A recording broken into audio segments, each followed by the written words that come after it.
Hello, मैं जितेंद्र शर्मा आज आपको मानव पाचन तंत्र की संरचना के बारे में समझाता हूँ। मानव पाचन तंत्र की संरचना का पहला भाग है मुख। मुख एक चौड़ी गुहा में खुलता है जिसे मुख गुहा या बकल कैविटी कहते हैं। मुख गुहा में दंत और जीवा स्थित होती है। साथ में लार ग्रंथियाँ स्थित होती है।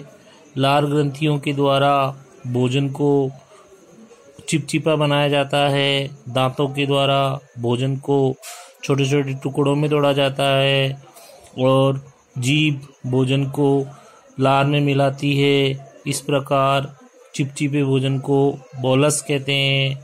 हमारे मुख गुहा में 4 प्रकार के दांत होते हैं। कृंतक या इंसाइजर, जिनका काम काटना होता है भोजन को। दूसरे होते हैं रदनक या कैनाइन, जिनका काम चीरना फाड़ना होता है। ये प्रत्येक जबड़े में 2-2 होते हैं। तीसरे प्रकार के दांत अग्रचर्णक या प्रीमोलर होते हैं, जो कि भोजन को चबाने में सहायता करते हैं। प्रत्येक जबड़े में ये 4-4 पाए जाते हैं। और चौथा है चर्णक, ये भी भोजन को चबाने में सहायता करते हैं और प्रत्येक जबड़े में 6-6 पाए जाते हैं। इसके बाद भोजन लार के साथ में जीवा द्वारा मिलाया जाता है, जिसे बोलस कहते हैं। मुख के बाद दूसरा भाग आया ग्रसनी। जीवा और तालु के पिछले भाग में एक कुप्पी नुमा संरचना स्थित होती है, जो ग्रसनी कहलाती है। ग्रसनी भोजन को नीचे की ओर लेके जाती है। ग्रसनी 3 भागों में विभक्त होती है। नासा ग्रसनी, ग्रसनी का नासिका की ओर वाला भाग। दूसरा मुख ग्रसनी, ग्रसनी का मुख की ओर वाला भाग। और तीसरा कंठ ग्रसनी, ग्रसनी का कंठ की ओर वाला भाग। अब ग्रसनी के बाद में भोजन ग्रास नली, ये लंबी, जिसे ग्रसिका कहते हैं, ओसेफोगस, उसमें प्रवेश करता है। इसमें क्रमाकुंचन गति पाई जाती है, जिसके द्वारा भोजन ऊपर से नीचे खिसकता है। और फिर चौथे भाग आमाशय में प्रवेश करता है। आमाशय एक जे आकार की संरचना है, जिसे इंग्लिश में स्टोमक कहते हैं।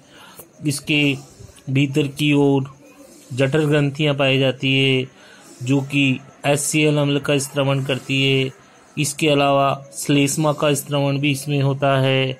आमाशय 1 से 3 लीटर तक आहार को अपने में संचित कर सकता है। आमाशय एक जे आकार की संरचना है। इसके बाद आमाशय के बाद भोजन अब आगे छोटी आंत में प्रवेश करता है। छोटी आंत 3 भागों के अंदर विभक्त होती है। पहला भाग है ग्रहणी, जो छोटी आंत का पहला भाग है, जो संरचना में छोटा होता है। यहाँ पर भोजन का रासायनिक पाचन एंजाइमों के द्वारा होता है। इसके बाद सेकंड भाग है अग्रशूद्रांत, जिसको हम जेजुनम कहते हैं। इसमें पचित रस का अवशोषण किया जाता है। साथ में इसमें आंतरिक कोशिका होती है, जो भोजन के पाचन में सहायता करती है। तीसरा छोटी आंत का भाग है शूद्रांत्र। शूद्रांत्र या इलियम, ये छोटी भाग का अंतिम भाग है। यहाँ पर पित्त लवण और विटामिन का अवशोषण किया जाता है। इसके बाद अगला भाग है पाचन तंत्र का बड़ी आंत। ये बड़ी आंत वाला भाग है, जो चारों तरफ बाउंड्री के रूप में दिखाई दे रहा है। इसे लार्ज इंटेस्टाइन कहते हैं। यहाँ पर भोजन के अंदर जो जल है उसको अवशोषित किया जाता है और भोजन के पाचक पदार्थों को अवशोषित करके अपशिष्ट पदार्थों को नीचे मलाशय में पहुंचाया जाता है। मलाशय गुदा के द्वारा बाहर की ओर खुलता है। इस प्रकार अपशिष्ट पदार्थों को गुदा के द्वारा बाहर निकाला जाता है। इसके अलावा मानव पाचन तंत्र में सहायक ग्रंथि स्थित होती है। पहली सहायक ग्रंथि है यकृत। यकृत सबसे बड़ी ग्रंथि होती है। इसमें पित्तवर्णक बिलिरुबिन और बिलिवर्डिन का स्त्रवण होता है।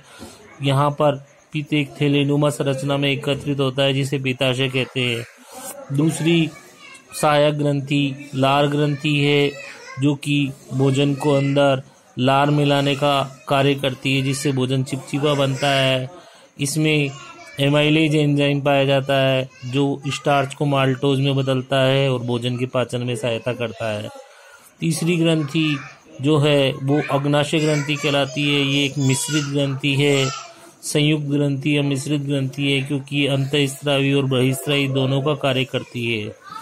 यह ग्रंथि अंतःस्रावी के रूप में इसमें इंसुलिन और ग्लूकागोन का स्त्रवण होता है, जिससे इंसुलिन के द्वारा शर्करा की मात्रा नियंत्रित होती है, और बहिःस्रावी के रूप में इसमें से अग्नाशय रस स्रावित होता है जो कि प्रोटीन के पाचन के अंदर मदद करता है। इस प्रकार ये मानव पाचन तंत्र की संरचना का वर्णन है।